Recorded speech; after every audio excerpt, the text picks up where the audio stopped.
A vida de Moisés. Eu acho que todos aqui conhecemos bem a história de Moisés, é uma das histórias mais populares, digamos assim, da Bíblia. Mas são detalhes que às vezes passam despercebidos. E esse é um momento de um chamado específico na vida de Moisés. Até ali a gente já conhecia que Moisés nasceu, e ele nasceu no meio de uma turbulência muito grande, em que os egípcios resolveram assassinar crianças hebraicas, porque eles estavam no meio do povo, aquele povo já estava começando a incomodá-los e já tinham conhecimento de que viria um libertador, e aquele momento, assim como foi exatamente no nascimento de Cristo, acontece naquela época. E Deus conduz Moisés salvando no meio das águas, dentro de um berço, né, como se chama? Um cesto, né? Untado com betume, ou sei lá o quê. E ele boia, mas Deus está conduzindo aquele cesto. E aquele cesto vai parar nas mãos da filha de Faraó. E ele se torna uma criança adotada. Uma criança salva, adotada e, ao fim, criada pela sua própria mãe. Coisa milagrosa, esse é o primeiro milagre, parece. E, a partir daquele momento, ele passa a viver no meio do palácio, com todos os bens, com todas as coisas boas que existiam, tudo do melhor que se poderia oferecer a uma pessoa era oferecida a Moisés também, enquanto o povo continuava ardendo com os problemas, sendo massacrado em meio a uma escravidão, em meio a muitas coisas que vinham para atormentá-los. E uma vida de escravidão é uma vida difícil, uma vida de trabalho árduo, uma vida de chicotada. Só que Moisés não estava no meio disso tudo. E aqui eu venho dar o nome dessa mensagem de quando Deus nos chama pelo nome. Aliás, não quando. Deus nos chama pelo nome. Faz total diferença, né? E com isso eu quero dizer que a todos Deus chama pelo nome. Não é como se eu tivesse um chamado para a Igreja Shalom e você viesse a tiracolo. Ou se eu tivesse um chamado para a família Mendes e você viesse a tiracolo. Não. Deus, quando chama, Ele chama Fábio, Ele chama Isaías, Ele chama Joel, e Ele chama Joel, como Ele falou com Moisés. Moisés, Moisés. E Moisés prontamente responde: eis-me aqui.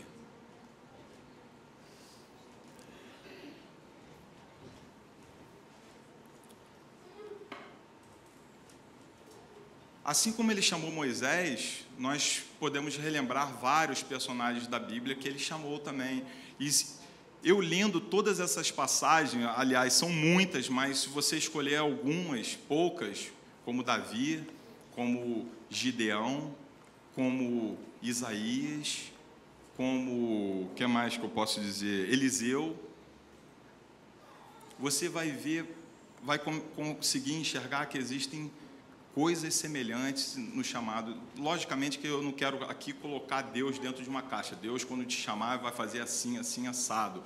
Só que existem semelhanças e uma forma de agir de Deus que é uma forma lógica.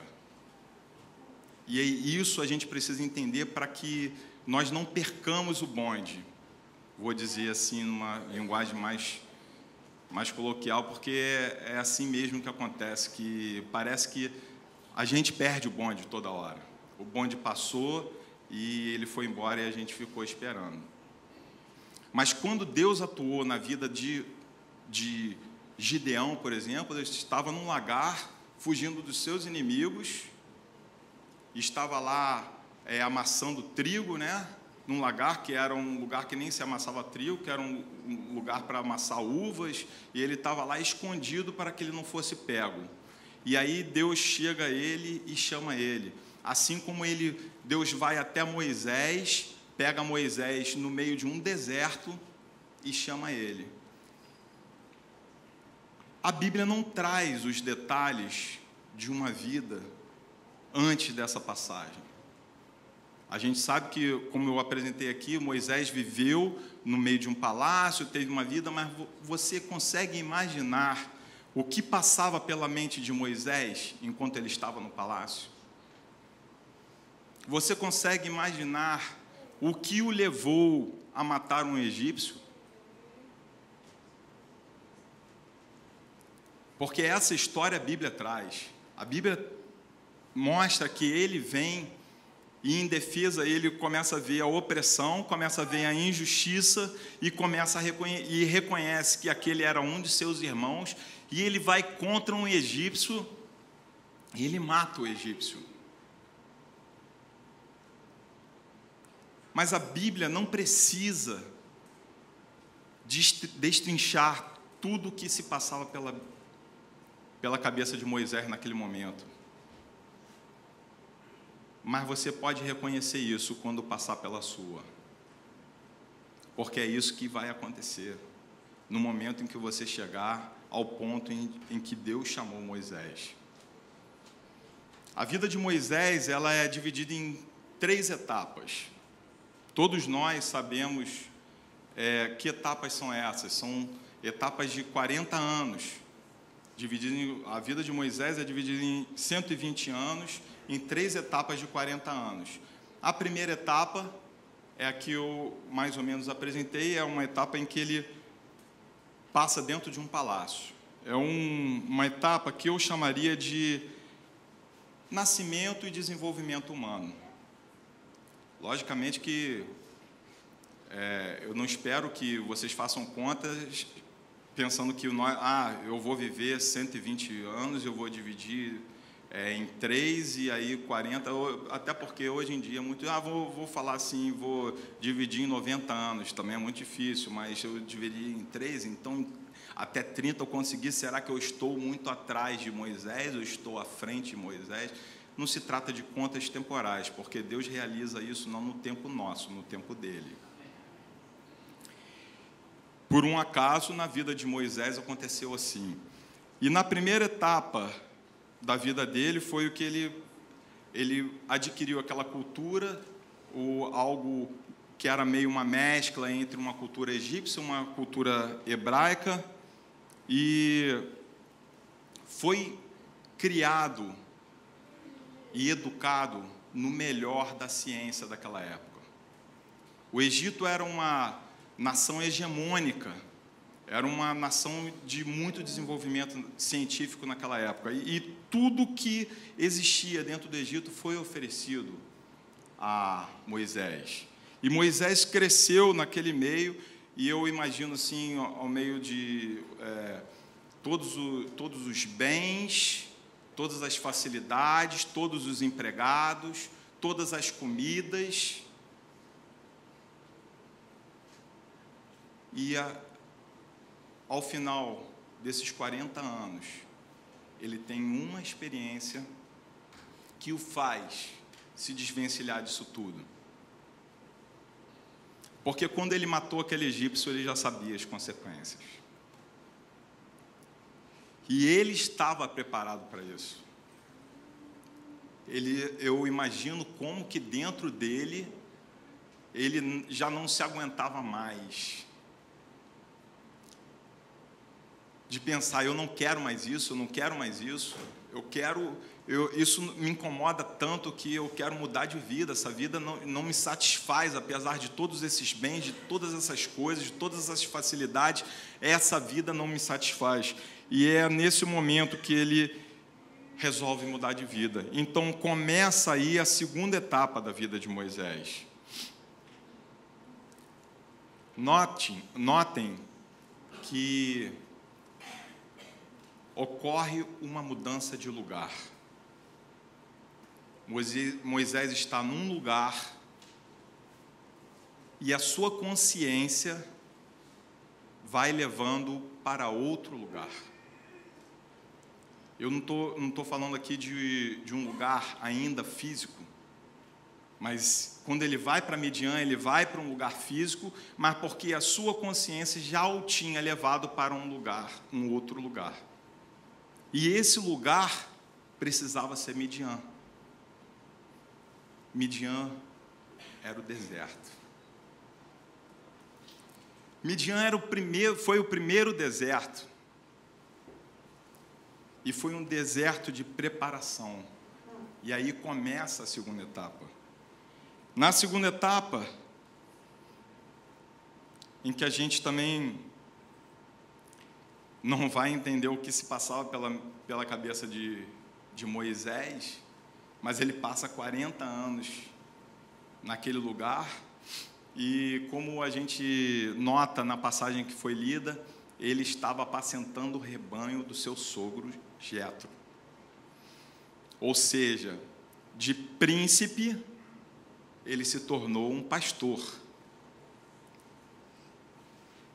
Assim como eu lembro aqui, Davi, quando foi chamado, onde ele estava. Notem que, vocês vão notar, eu não preciso nem citar todos os casos, vocês vão ler toda a Bíblia e vocês vão notar que todas as pessoas, todos os personagens, todos os heróis, eles tiveram um chamado, e esse chamado, ele tem algumas semelhanças, e nós, quando olhamos para isso, ainda não vemos o que se passava pela cabeça de Moisés, porque a Bíblia não está trazendo isso. Mas pela minha experiência e pela sua experiência, nós sabemos o que se passava pela cabeça de Moisés, porque até hoje não mudou a forma de se ver e de se fazer as coisas. Moisés foi, naquele deserto, ele foi experimentando a solitude, ele foi experimentando a transformação do ego, ele foi se esvaziando do orgulho, ele foi se esvaziando das coisas. E naquele momento, o que se passava pela cabeça de Moisés é que ele não era nada, que ele dependia de alguém que era tudo. E eu posso afirmar que ele já conhecia a Deus. E ele já estava em outro lugar. Ou seja, ele nasceu, foi colocado num lugar, e naquele momento, durante os segundos 40 anos, ele estava em outro lugar já. Mas como é que você pode afirmar isso? Eu posso afirmar isso pela experiência e pelo que Deus continua fazendo hoje.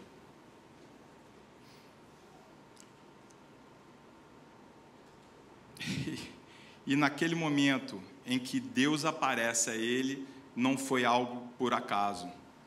Porque muitas vezes a gente pode até pensar que eu vou ficar aqui trabalhando, fazendo minhas coisas, e de repente Deus pode aparecer. Se for no meio de uma sarça, é legal também, imagina. Você acha que Deus vai repetir uma experiência? Deus vai te dar uma outra experiência. Muitas pessoas chegam a ouvir a voz audível, de forma audível, de Deus. E isso é um chamado, é uma forma, da forma que Ele quiser, pode ser voz audível, pode ser uma palavra vinda muito forte no seu coração, pode ser uma visão, muitos daqui, inclusive, já tiveram isso. E naquele momento, o que você tem isso é inconfundível, não tem o que você questionar sobre a presença ou não de Deus, e Ele te chama porque você está em um lugar de chamado. E naquele momento em que Deus resolve aparecer na sarça, é porque Moisés já tinha saído de um lugar, estava em outro lugar e estava pronto. Tanto é que quando Deus chama, ele fala: eis-me aqui. Quando Deus chama Isaías, a quem enviaremos? Eis-me aqui. Quando Deus chama Samuel, Samuel já estava pronto, porque ele já vivia nesse meio, ele já já estava diante de Deus, ele estava pronto. E assim, naquele momento, quando Deus chama Samuel, eis-me aqui.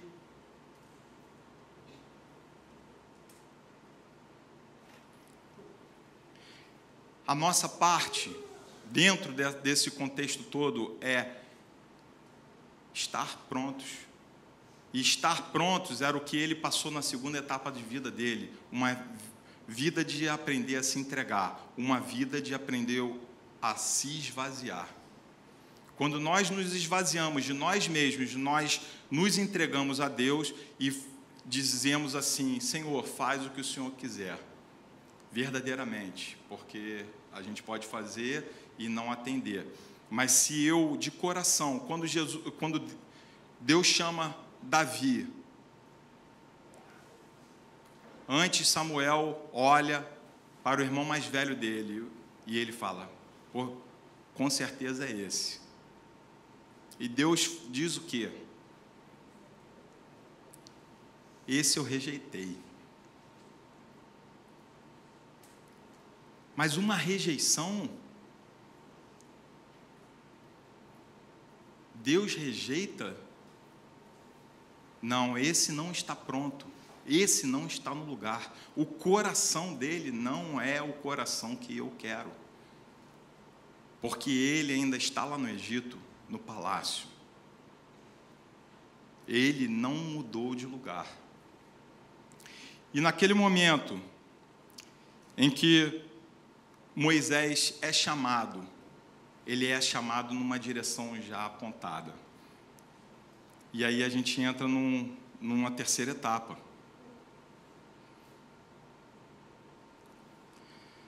A partir do momento que Moisés entendeu que tudo aquilo não era sobre ele, a partir dele, Deus o chama. E quando Deus o chama, chama para aquilo que não é a partir de Moisés, é a partir dele próprio.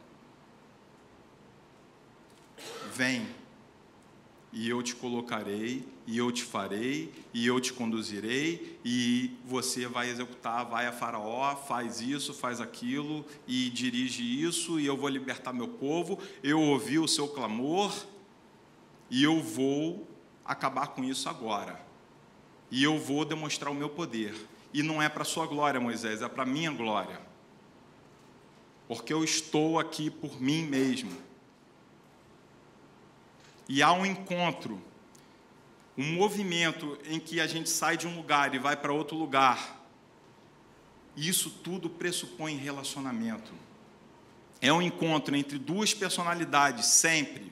Entre uma personalidade imperfeita, que somos nós, com uma personalidade perfeita, que é Deus. Então, quem tem que mudar somos nós. Quem tem que caminhar somos nós, porque Ele já caminha. E tudo que Ele prometeu e que Ele disse que vai fazer, Ele vai fazer. E isso já estava dito, que Ele ia libertar o povo do Egito desde Abraão. Se vocês forem ver, eu acho que Gênesis 15, ou alguma coisa assim, ele mostra que tudo iria acontecer já. Os seus filhos vão ser uma nação, e essa nação vai ser aprisionada, e eu libertarei para a minha glória. Então, tudo que Deus já planejou para esse mundo, para essa terra, para Niterói, para o Rio de Janeiro, tudo que está acontecendo, Deus sabe disso, e não está acontecendo por um acaso. E quando Ele ouve o seu clamor, Ele ouve o seu clamor e Ele sabe o que vocês estão passando, ou o que vocês ainda não estão passando.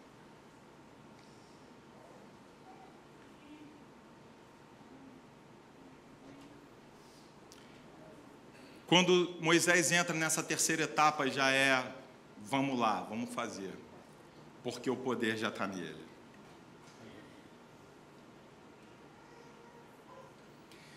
Deus nos chama para sermos poderosos, para termos autoridade, e é o que mais a igreja busca. Nós buscamos isso como igreja, nós queremos autoridade, queremos poder, queremos cura, queremos sair de um lugar de prisão e levar a libertação.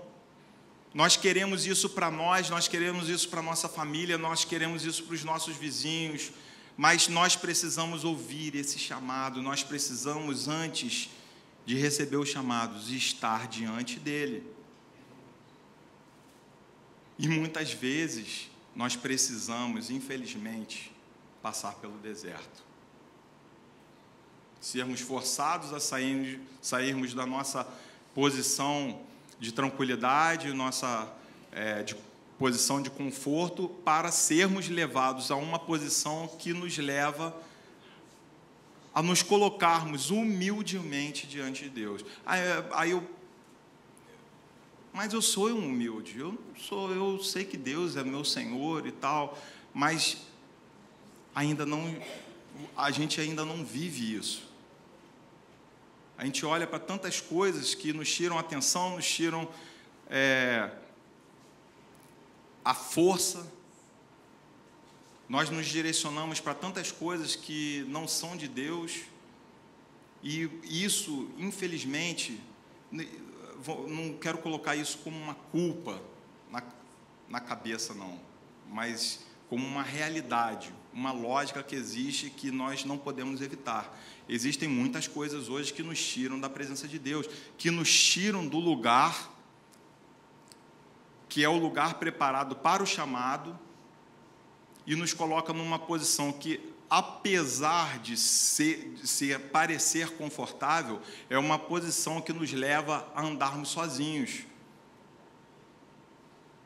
Nesse momento, quando a gente resolve estar diante dele, estar junto com ele, nos relacionarmos com ele, é o momento em que tudo acontece. E apesar de antes a gente parecer que estava sozinho, que estava acompanhado, nós vamos nos lembrar e nos conscientizar que estávamos sozinhos e agora estamos acompanhados. E é essa presença que nos faz ter alegria, que nos faz ter força, que nos faz caminhar e nos faz ter poder. A partir do momento em que nós nos encontramos com Deus e nós caminhamos com Ele para o lugar não que nós queremos, mas para o lugar que Ele quer, Ele está à frente. Por isso que Moisés, no meio do deserto, Deus fala a ele, e eu vejo isso até como uma pegadinha. Ele vira para Moisés e fala assim: olha, eu vou mandar um anjo, vai abrir caminho, vai destruir tudo, vocês vão chegar naquela terra, mas eu não vou com vocês. O que Moisés responde para ele? Prefiro ficar no deserto, porque eu já estive lá no Egito e parecia que eu estava acompanhado, mas agora eu aprendi o que é estar acompanhado. Se o Senhor não for comigo, eu continuarei sozinho, assim como eu estava no Egito. Porque naquele momento, quando eu estava no Egito, eu estava pensando, era como se eu estivesse bem, mas eu descobri que eu não estava bem. Na nossa vida, a gente precisa descobrir que não está bem. Em determinado momento, cada um vai ouvir isso de Deus, mas vai ser depois que descobrir que não está bem. E a terceira etapa, com feitos grandiosíssimos que Deus colocou no meio daquele povo e por intermédio das mãos de Moisés, nós vemos que o que mais aumenta ali é um relacionamento. É um caminho de 40 anos que Deus não deu para Moisés uma tarefa. Ele entregou para Moisés uma vocação. Ele entregou para Moisés uma vida. E a partir daquele momento, a partir daqueles últimos 40 anos, Moisés vive uma vida de realizações de Deus. Até que aquele povo fosse liberto, até que aquele povo fosse sarado, fosse tratado no meio do deserto, no meio de 40 anos, até que o povo estivesse pronto para entrar na terra prometida. Foi essa a realização de Moisés. E eu pergunto, qual é a sua?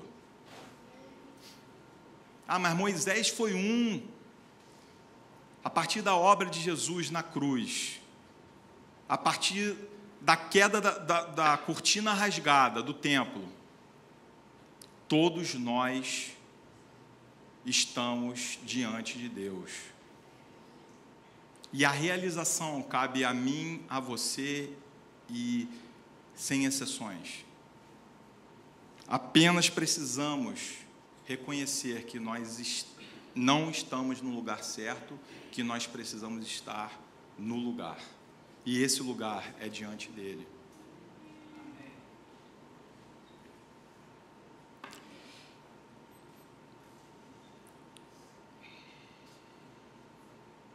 A igreja, quando a gente estava fazendo aqui o planejamento estratégico da igreja, e a gente pensava muito assim na visão, onde que a gente quer chegar, o que a gente quer fazer, e nós como igreja precisamos sim realizar isso, porque uma igreja sem objetivos, sem realizações, ela nada mais é do que um encontro social. E naquele momento, sempre a regra que vem para a gente tratar essas coisas é o ide. Em Mateus 28, 18, 20, Jesus deixa, eu vou reler para vocês, vocês não precisam abrir não.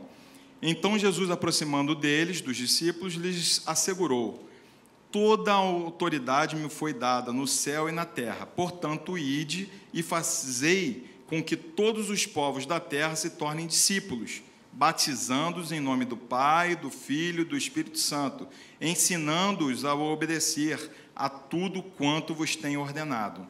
E assim eu estarei permanentemente convosco até o fim dos tempos. Isso é válido. Quando a gente olha para a igreja, a gente, cara, tem que realizar. E Jesus manda a gente realizar. Mas isso é um chamado?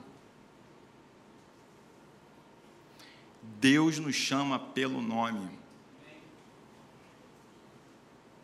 Isso aqui é uma regra geral. Isso aqui todo mundo precisa fazer. Isso aqui todo mundo precisa cumprir. E quando Deus nos chama pelo nome, Ele fala: Kenner, eu quero de você isso. Nós vivemos num tempo, e a qualidade do nosso tempo é diferente da qualidade do tempo que existiu há 100 anos atrás, que é diferente da qualidade do tempo que existiu há 1000 anos atrás. Nós vivemos num tempo específico, com realizações específicas. E eu garanto para você, cada um que passou pela primeira etapa e reconheceu que não estava no lugar, você foi criado, ou com todo glamour, ou com nenhum glamour, mas você foi criado. E Deus sempre te conheceu, desde o ventre da sua mãe, assim diz a palavra. E naquele momento que Ele te gerou, e que você reconheceu a sua natureza, porque são algumas perguntas que você se faz e você fala: quem eu sou? Onde eu estou? Onde eu quero chegar? Onde Deus quer que eu chegue? Se você conseguir fazer todas essas perguntas, começar a se perguntar sobre essas coisas, chegou o momento de ser nomeado. E Deus não quer, eu garanto a vocês, que nós sejamos simplesmente cumpridores de ordens. Porque nós enxergamos as ordens como a palavra de Deus, que Deus tem nele. Ele é a palavra, Ele é o caminho. E quando Ele diz, faz isso, quando Ele diz para Moisés, Moisés, vai a Faraó, Ele está na palavra, Ele está no comando. Então não é uma questão de obedecer, é uma questão de caminhar com Ele, de abraçá-lo e falarmos: eis-me aqui, eu estou contigo. Se o Senhor está mandando é porque o Senhor vai, e eu vou junto, porque eu não quero ficar aqui. Eu quero ir junto, o Senhor vai realizar, eu quero que seja realizado também, porque eu já entendi o teu propósito, porque o Senhor me disse, porque eu me relaciono, porque eu sou teu amigo, porque eu já entendi tudo que eu não entendia. Há um tempo atrás eu olhava para algumas coisas, eu mesmo, não preciso citar exemplo de ninguém, eu mesmo olhava para algumas coisas e eu olhava, cara, mas isso aí não tem nada a ver. E eu, de repente, aquilo caiu como nos olhos de Paulo, como se fossem escamas caindo dos olhos, e de repente ele começou a ver algo que ele não enxergava. E quando a gente começa a ver, é porque nós estamos caminhando com alguém do nosso lado que é maior do que a gente, que tem toda a visão possível. Então, nessa manhã, eu cito que o chamado é individual e ele tem um chamado para todas as pessoas. Assim como nós podemos pegar um livro como Heróis da Fé e dizer que Spurgeon foi chamado, que Agostinho foi chamado e recebeu um chamado específico, que Charles Finney, um avivalista, foi chamado, que Bill Johnson recebeu um chamado, que Heidi Baker recebeu um chamado. Eu posso dizer também que Isaías recebeu um chamado, e que muitos aqui estão caminhando para receber um chamado também.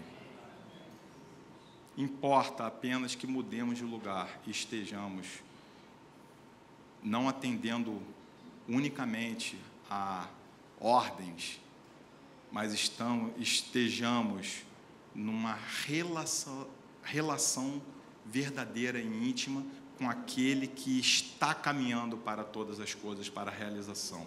E o poder, eu garanto, que ele vem acompanhado disso. Amém, igreja?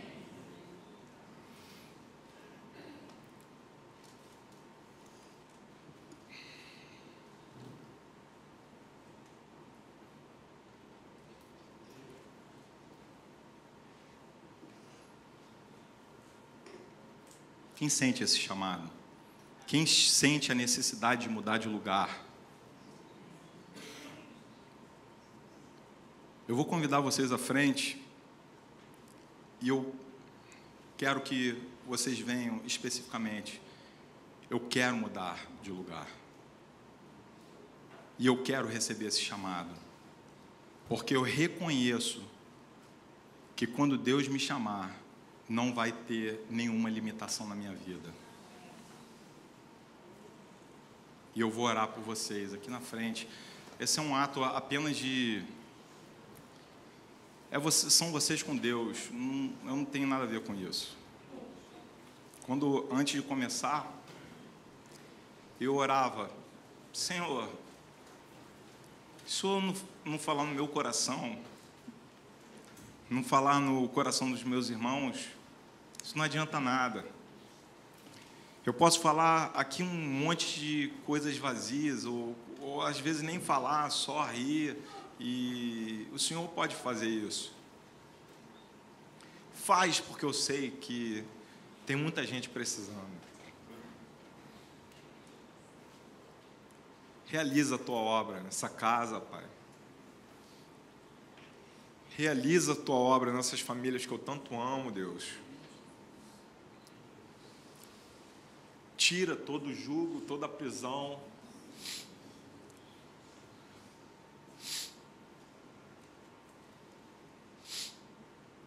Senhor, cá estão meus irmãos, meus queridos. Pai, mais uma vez eles se entregam a Ti, Senhor, confessando que eles querem mudar de lugar, eles querem caminhar, Pai. Assim como Moisés caminhou para um conhecimento mais amplo de Ti, Senhor. Mostra-te a eles, Deus. Mostra-te de uma forma individual, Deus, como o Senhor mesmo disse que se mostraria. O Senhor disse que nos chamou e nos predestinou para sermos como Cristo. E ali não havia nenhuma exceção. E o Senhor ali falou que nós seríamos, Senhor, amplamente abençoados por causa disso. Senhor, mostra a bênção. Mostra a bênção na vida de cada um, Deus. Realiza em cada coração aqui. Porque eu sei que o intento do teu coração não é rejeitar ninguém. Mas o intento do teu coração é abençoar e receber. E chamar para aquilo que o Senhor já está realizando no nosso meio, na nossa nação, nessa terra, até que o Senhor volte. Realiza, Pai, não deixa que isso passe adiante de nós, mas realiza aqui e agora, Pai, em nome de Jesus. Amém.